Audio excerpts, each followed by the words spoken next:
ఇప్పుడు నేను రీసెంట్‌గా మీదొక వీడియో చూశాను. ఆ వీడియో ఏంటంటే, మీ అక్క పాపకి హెల్త్ బాలేదు. కాలంతా వాపొచ్చింది. ఎవరో ఒక ట్రీట్మెంట్ గూడా ఇవ్వడానికి డాక్టర్ ముందుకొచ్చారని కూడా వీడియో పెట్టారు.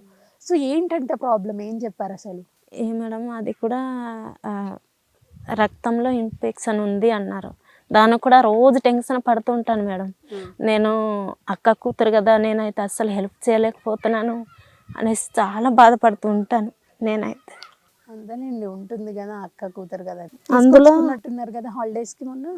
నేనే మోసి తీసుకొచ్చాను మేడం. ఏం పర్వాలేదు. మంచితనంగా ఆలోచించి ఎవరికైనా సరే డాక్టర్ భగవంతుడు గారు హెల్ప్ చేస్తాడు. దేవుళ్ళకి వచ్చి హెల్ప్ చేశారు. కొంత ట్రీట్మెంట్ ఇస్తున్నారు సార్. ట్రీట్మెంట్ జరుగుతుంది. చేస్తానమ్మా అనేసి వీడియో చూసి. ఏమన్నా కొంచెం డెవలప్ అయిందా? కొంచెం పర్లేదు మేడం. కొంచెం పర్లేదు. కాకపోతే ఇక్కడ నొప్పి వస్తుంది అనేసి అంటుంది పాప. నాకు అందుకే నాకు ఏం చదువుకోలేదు కదా, తెలియట్లేదు ఏమైనా అయిపోద్దేమో అనేసి. ఏమీ అవ్వదు. ఏమవ్వదు. చిన్న పిల్లలు గదా! వాళ్ళకి కాస్త మా అక్క అయితే ఏడుస్తూనే ఉంటుంది మేడం. ఇద్దరు కదా కలవలు. ఒకరు ఏమైనా అయిపోతే తట్టుకోలేదేమో అనేసి ఏడుపు వస్తుంది. కోర్స్ ఇంక పిల్లలు ఎంతమంది ఉండని, ఒకళ్ళు ఉండని, ఇద్దరు ఉండని, 10 మంది ఉన్నా ఒక తల్లికి పిల్లలు వాళ్ళంతే. అదొక ముద్దు.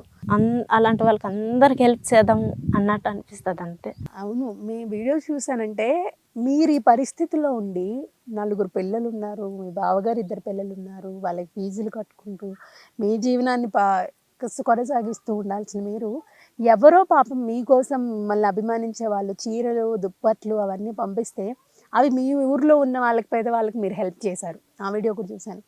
అంటే ఇంత హెల్పింగ్ నేచర్ మీలో ఉన్నప్పుడు మీ భర్త గాని, మీ అత్తమామలు గాని సపోర్ట్ ఉండాలి. అంటే ఎందుకు ఇచ్చేసావు? మన కోసం కదా పంపారు. ఇలాంటి మాటలేమని అనేవాళ్ళా? పర్వాలేదు నువ్వు చెయ్యి అని సపోర్ట్ చేస్తూ ఉంటారా? ఆయన అయితే ఫుల్ సపోర్టు. నాకు కూడా చాలా సపోర్ట్ చేస్తాడు. నేను కూడా నాకు ఉంచుకునే బదులు నేను ఎంత కష్టపడినా నా కష్టంతో నేను ఎలా అయినా డబ్బులు సంపాదించట్లేదు కాబట్టి అటు నుంచి మా ఫాలోవర్స్ పంపించింది ఇలాంటి వాళ్ళకి పంచితే దేవుడు చల్లగా చూస్తాడు కదా, అలాంటివైనా చేద్దాము అన్నట్టు ఉంటుంది. ఓకే. మీ చేతులతో చేయడానికి సాధ్యం అవ్వట్లేదు కాబట్టి ఎవరైనా పంపించినవన్నా వాళ్ళకి హెల్ప్ చేద్దామన్న ఆలోచన వచ్చింది. బట్ నిజంగా మీకు హ్యాట్స్ ఆఫ్. ఈ రోజుల్లో ఎవరున్నారండి? మనకు ఒక 10 రూపాయలు వస్తే మనకెంత లాభం ఉంది, తర్వాత చూద్దాంలే అనుకునే రోజుల్లో మీరు దాన్ని స్వార్థంగా ఆలోచించకుండా 10 మందికి పంచిపెట్టారు చూడండి. అక్కడే మీరు అందరి మనసులు గెలుచుకున్నారు. మీలాంటి వాళ్ళకి దేవుడు ఖచ్చితంగా హెల్ప్ చేస్తాడు. కాకపోతే ఇన్‌స్టాలో మీకు ఎక్కువ ఫాలోవర్స్ ఉన్నారు కానీ యూట్యూబ్‌లో ఎక్కువ వ్యూవర్షిప్ లేదు. తక్కువ మంది ఉన్నారు మేడం.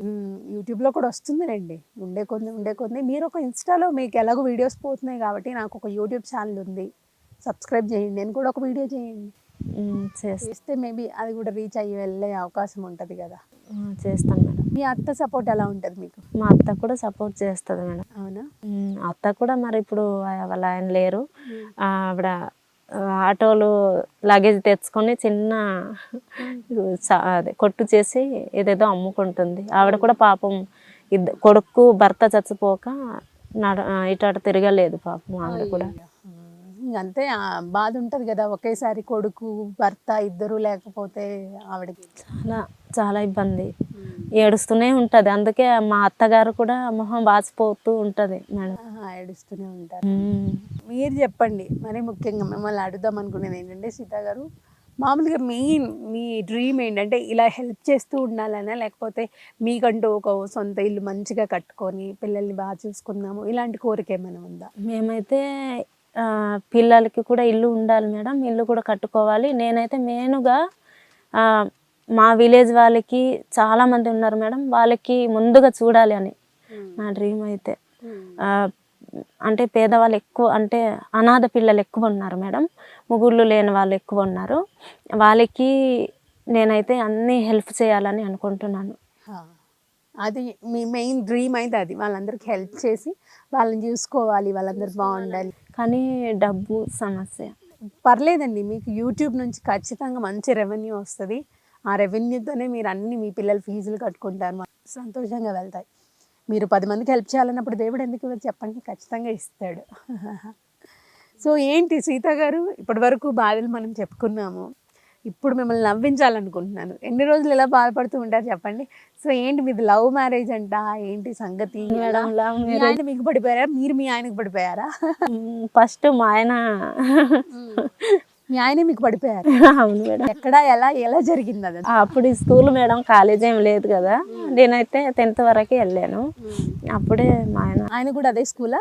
లేదు మేడం, అంటే మా ఆయన పాడారు. ఓకే. మీ స్కూల్ దగ్గరికి ఎందుకు వచ్చారు ఆయన? అన్ని స్కూల్స్ ఉండగా. ఇక్కడే మేడం పెద్దగారు స్కూల్ ఉంది పక్కన, వాళ్ళ ఊరు అంటే డౌన్ లో ఉంది కదా, మా సైడ్ పక్కన ఓకే. పెద్దగారు స్కూల్. ఆ స్కూల్లోనే చదువుకున్నారు. అక్కడ నుంచి వచ్చేవాళ్ళు. మా అక్క కూడా ఇక్కడే చేసుకుని ఉంది మేడం. అవునా? మా అక్క ద్వారా అలా పరిచయం అయ్యి ఈయన. మీ అక్క కలిపింది మీ ఇద్దరిని అయితే. పోన్లేండి. అక్క అయితే ఒప్పుకోలేదు మేడం. అవునా? ఒప్పుకోలేదు. ఎందుకు ఒప్పుకోలేదు? రీజన్ ఏంటి? ఏమో మేడం, అంటే అక్క చెల్లెలు ఒకే ఊర్లో చేసుకోకూడదనేమో. అయ్యో అందుకని ఒప్పుకోలేదు. ఓకే. సో కానీ ఇప్పుడైతే చాలా బాగా చూస్తారు మేడం. అవునండి, చూసుకుంటే చాలు. ఎప్పుడన్నా ఇబ్బంది పెట్టారా? అంటే పెళ్ళైన ఎన్ని సంవత్సరాలైంది మీకు పెళ్ళి? 2008లో అయింది మేడం. 2008 చేసేసుకున్నాను. ఎంత అప్పుడు మీకు ఎన్ని సంవత్సరాలు అప్పుడు? ఉంటది మేడం, అంటే చెప్పకూడదు. చెప్పకూడదు ఏం లేదు, అంటే మీ ఇష్టం, మీ ఇష్టపూర్వకంగా చెప్పాలనిపిస్తే. ఇప్పుడు ఎంత మీకు చెప్పండి ఏజ్? ఇప్పుడు 29 మేడం. ఇప్పుడు 29. చిన్న ఏజే. చిన్న ఏజ్ లో చేసుకున్నాను. పెద్ద పాప కూడా అసలు వాళ్ళ స్కూల్కి వెళ్తే మీ అక్కనా అనేసి అంటుంటారు. నేనే షాక్ అవుతున్నానండి మీకు. అంటే నేను ఇప్పటి వరకు చూసింది ఆ చిన్న పాపని బాబుని చూసాను కదా ఇప్పటి వరకు. సో వాళ్ళిద్దరే మీ పిల్లలు? అంతే ఉంది మేడం. సో 2008లో మీకు పెళ్ళైంది. ఇన్ని సంవత్సరాలలో ఎప్పుడైనా మీకు ఇబ్బంది పెట్టడం కానీ మీ వారు అట్లాంటిది ఏదైనా జరిగింది? లేదు మేడం, అస్సలు ఇబ్బంది పెట్టలేదు. ఎప్పుడు బాగా చూసుకుంటాడు. అవునా?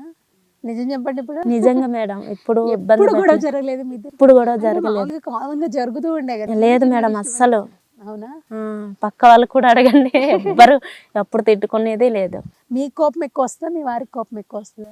లేదు మేడం, ఇద్దరికి కోపం రాదా? ఎంత అండర్స్టాండింగ్ కపుల్ అండి. మీ దగ్గరకు వచ్చి నేర్చుకోవాలి అయితే అందరూ. ఇప్పుడు కోపడలేదు. ఏదైనా తనకు ఓకే అంటే నేను ఏదైనా కావాలని అడిగితే తెచ్చిస్తారు మేడం. అవునా? పోన్లేండి. బాగా వండి పెడుతూ ఉంటారా మీ వారు? అలాగే మేడం, వంటలంటే స్టైల్లో మీరు ఇక్కడ చేసుకునే పద్ధతిలో అయితే మీరు వండుతారు కదా. బట్ చాలా కష్టపడుతున్నారండి నిజంగా. వీడియోస్ చేస్తూ, ఇక్కడ చేస్తూ, పిల్లల్ని చూసుకుంటూ, ఒకవైపు బాధలు ఇవన్నీ భరిస్తూ బాగా చేస్తున్నారు.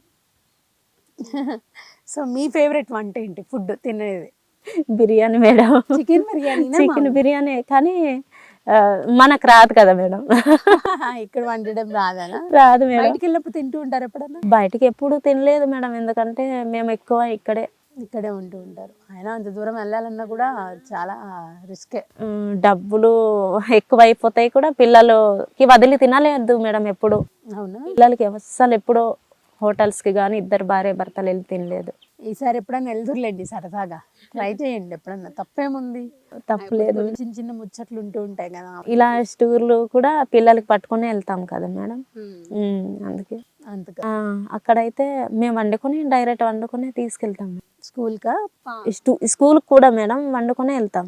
బాక్స్ అంటే ఆల్రెడీ గవర్నమెంట్ స్కూల్ అని అక్కడ పెడతారు కదా. పెడతారు మేడం, కాకపోతే తల్లి ప్రేమ అనేది తీసుకెళ్ళి వీడియో చూసాను ఒకటి. పాపకి మీరు తీసుకెళ్లారు, పాప ఫుల్ తినేది కాస్త పరిగెత్తుకుంటూ మీ దగ్గరకు వచ్చింది చూసారు ఒక వీడియోలో. భోజనం తీసుకెళ్లారు. దగ్గరేనా? అరకు మేడం. అరకులో అంటే హాస్టలా? హాస్టలే మేడం. చిన్న పాప కూడా హాస్టలేనా? చిన్న అంటే చిన్నది. అంటే 10th క్లాస్ పాప లేకపోతే? కాదు మేడం, 6th క్లాస్. 10th అయితే పెద్ద పాప. ఉండగలుగుతున్నారా మరి? ఉంటున్నారు మేడం. పోలేండి, కొంచెం ప్రశాంతంగా వాళ్ళు చదువుకుంటారు, బాగుంటుంది. వాళ్ళు చదువుకొని మంచిగా జాబ్ చేస్తే మీకు కూడా హ్యాపీ కదా. Happy madam. ఇప్పుడు మీరు ఏదైతే బాధపడుతున్నారో, నాకు చదువు లేదు, నేనేం ఉద్యోగం చేయలేకపోతున్నాను అని చెప్పేసి అది ఉండదు. మీ పిల్లల ద్వారా మీకు ఫుల్ఫిల్ అయిపోతుంది. అంతే, తల్లిదండ్రులు అవ్వని వాళ్ళు పిల్లలతో ఫుల్ఫిల్ చేసుకుంటారు అంటారు కదా, అది ఉపయోగపడుతుంది.